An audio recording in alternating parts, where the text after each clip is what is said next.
Greetings, family. It's Empress D. I'm out here in nature, obviously. I hope everybody is well. I hope everybody's getting out in nature. I hope everybody's taking care of themselves. Eating well, eating a plant-based diet, exercising regularly, meditating. I hope people are getting outside in nature. I hope everybody's doing all those good things, okay? My hands are free today, family. I'm not holding the phone. I wish I could, well, you could see. I have my phone clutched in a wedge in the tree. So the tree is my tripod.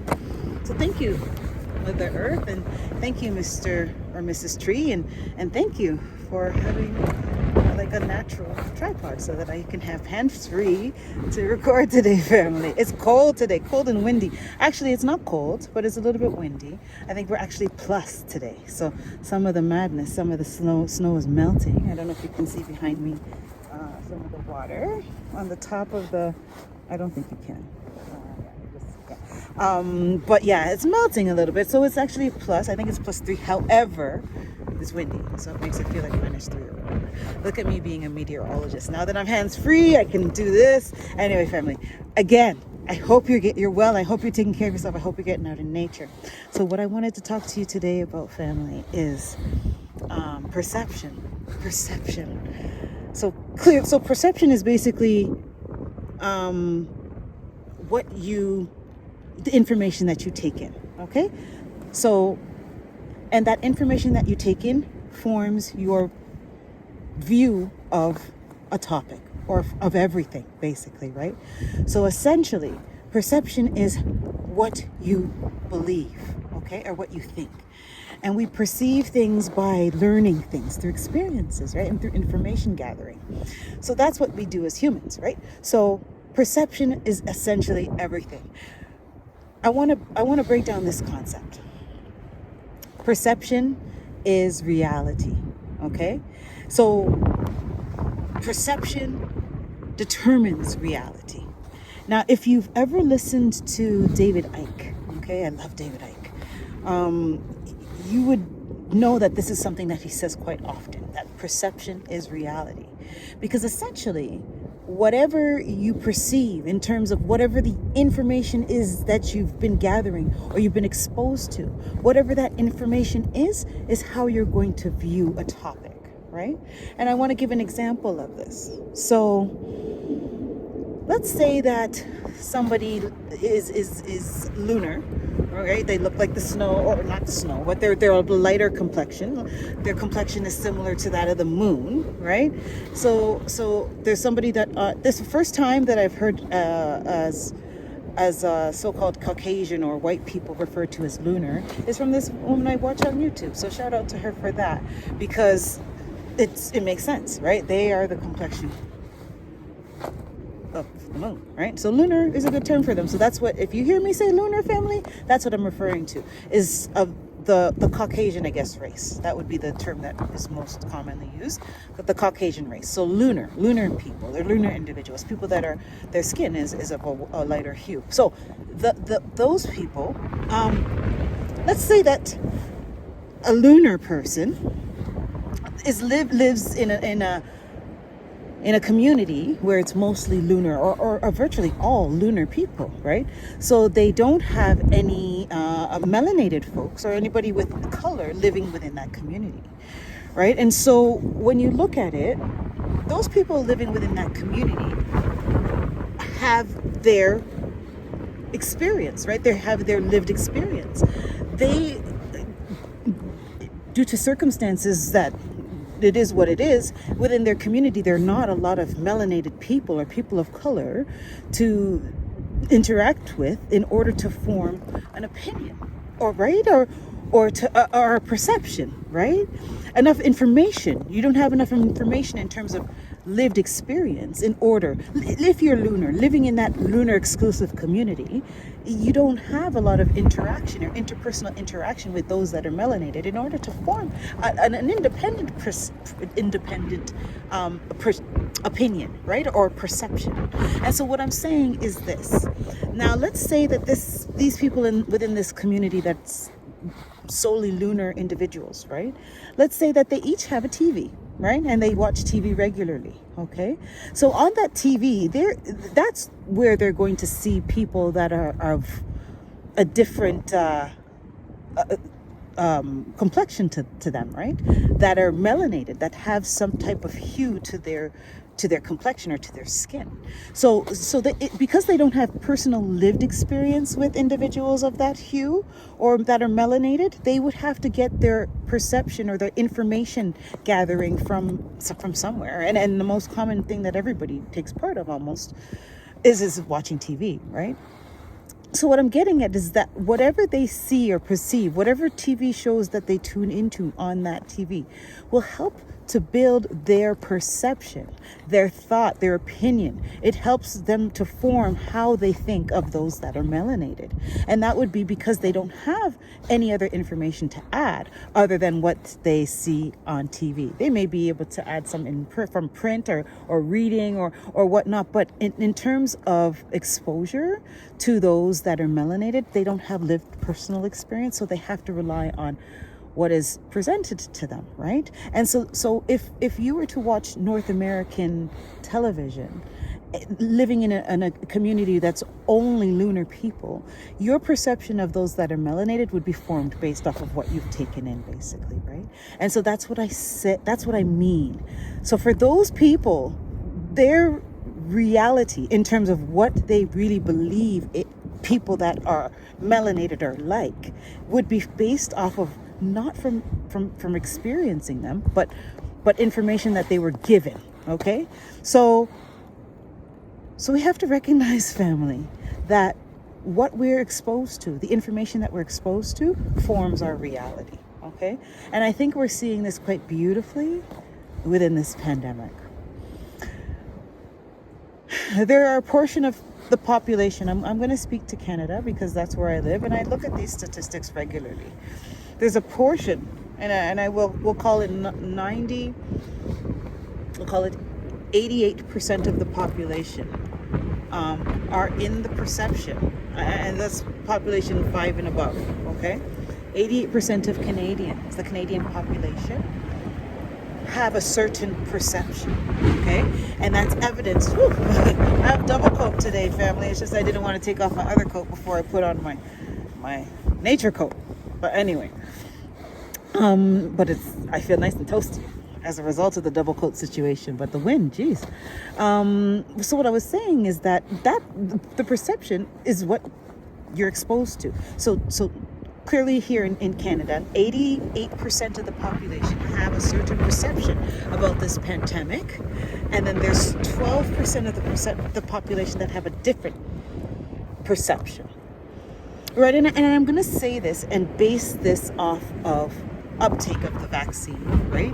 And so, to my experience, I'm going to just put it this way, and I can't delineate it any other way than this, is that 12% of the Canadian population have a different perception of what's happening. And therefore, their perception is shaping their reality. And 88% of the Canadian population have a different perception, and therefore their perception is shaping their reality. I hope you guys are following what I'm saying, right? Because although there are different nuances to what we're speaking of, right? Because in that 88% of that population, they may have a different perception, but have still gone along with it, and that's another layer to the topic, right?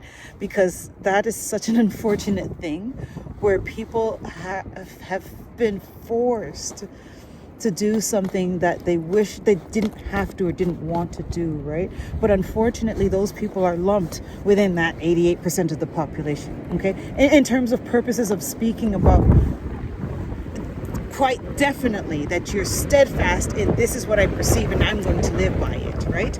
Because that's essentially what these people, that 12% of the population in Canada especially, where it's really uncomfortable to be part of the minority, or they're trying to make it really uncomfortable for us to live and be part of that minority, right? So, family, what I'm trying to get at, and I know I'm being really long-winded about it, is that when we are exposed to information, how we see that information and take it in, family, is quite unique to each and every one of us, right? And so the other part that's not so unique, and it can be, and this is how where living your authentic self is expressed, in that there's a large percent of the population, or most of us, are influenced by what we see in media and in print, right?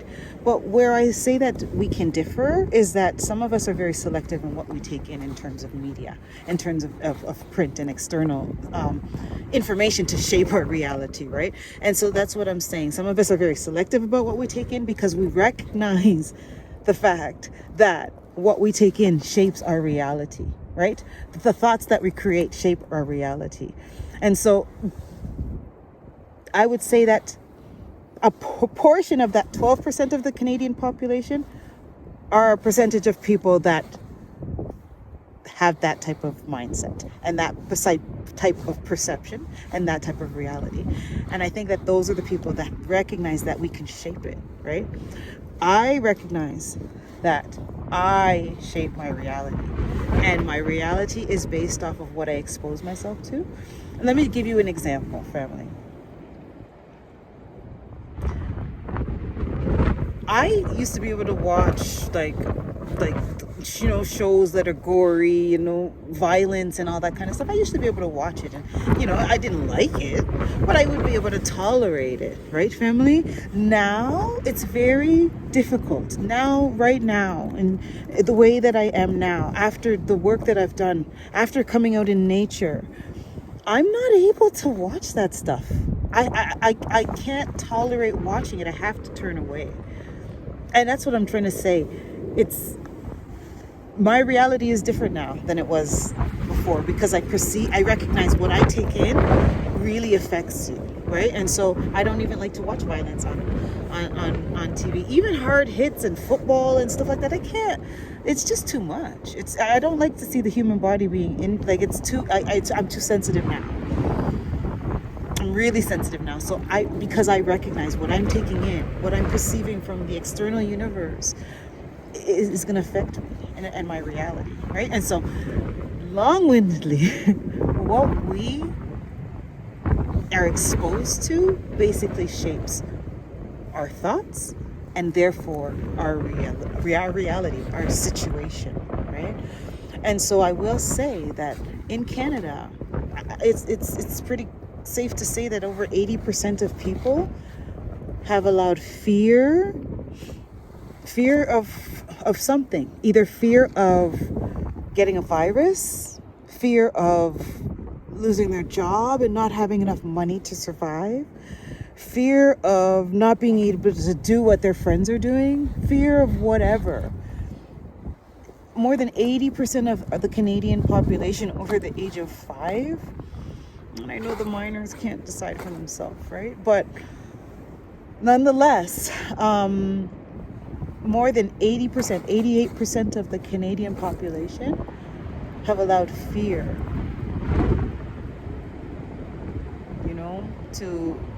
to really dictate their behavior and really therefore create the reality that we're in right now, right? There's a small percentage of us that are kind of recognizing that what we're taking in, what we're thinking, what is shaping our individual realities, right? And so, although collectively we're in a really interesting place, it's not a good place. Some of us individually are doing quite well. And it's because we recognize that it doesn't matter what's going on out there. We can always control what's going on in here. And once you control what's going on in here, guess what? You're controlling what's going on out there, at least in your immediate existence and environment, right? Of course, we have a collective environment, which we create collectively, right? And in Canada, we've got 88% of people that are creating a reality that it's very challenging for 12% of us to exist in. Family, that's my message for today. Our perception creates our reality. What we think or expose ourselves to creates our thought patterns and then therefore our existence, our experience, right, here on this planet at this time. So we have the ability to create it, family, but we just have to be very careful of what we allow to create our reality, essentially, right? What we allow to, we have to filter what we let in, right? Everything, right? In terms of food, people. You have to be careful with the water. You got to filter your water. You have to filter what you allow in you, and that's through all your senses, right? And all body functions. It's listening and hearing and tasting and seeing, and yeah. I think you get what I'm saying, family. In that, essentially, what we allow around us is going to create our environment, create our reality. Okay, so, and in that, what we perceive, it creates our reality. So in this, family, and this is the most important part of this message, those that control what we are able to see, so therefore what we are perceiving, right, create our reality. So, long and short, if there is a group of individuals that have control of a certain domain, let's say, for example, media, if there are a small group of individuals that control media, they can actually control the perception of whoever is taking in that media, right? So, family, we have to be careful, right, of what we're taking in, and what I want to really say is we have to recognize. That's it. It starts with recognizing. We have to recognizing that what we're taking in, especially through the media, is really the culprit on influencing, the major influencer on how we think. Okay. And I think I alluded to this in another video when I was speaking to how we view the LGBT, and community, right? We've changed, like how they've been portrayed in terms of media, in terms of the community and society, has changed over the last 30 years. And that's what I'm alluding to, is what we're exposed to shapes our reality. And I know this through how I was raised, and what the climate was, and what the social environment was, and how it was on the playground and growing up when I was a child. And I compare that to that of my 15-year-old daughter right now, and the experience in terms of what is socially acceptable to think and talk about and say about that community has drastically changed within that. We are 30 years apart, right? Within that 30-year gap. And so that's my message today, family, okay? I really am sincerely hoping that you guys are getting out in nature. Listen, man, this tripod thing works. I'm able to be free and move and speak. I'm going to get myself a tripod, a little one that I can move around with and set up my phone. But this, for now, this tree, thank you, tree, and thank you, Mother Earth. Oh, man, for providing me with a natural tripod. Get out in nature, guys. Experience. It's wonderful. It's cold, yes, especially this part of the year and this part of the planet, but it's still worthwhile, okay? It's still going to do you a lot more good than it does harm, right? You'll have a lot more comfort than discomfort out here. And then I also hope that you guys are working on improving yourself every day. So important, right? It just shows respect and love for yourself, right? You spend time on things that matter, right? You put focus and effort in things that matter, right? And what you focus on grows, right? And improves and expands, right? So if you focus on yourself, you have to focus on yourself. And we've been led to believe in the society that it's selfish to do so, but it's selfish not to do so, right? Know thyself. That's the point of being here. And without focusing on yourself, you're not going to be able to do that, family. Okay, so I hope you guys are taking the time to do that. This was a long one today. Holy 20 minutes. Thank you for taking the time to listen to this long message. And I love and I value each and every one of you, family. Okay, one love.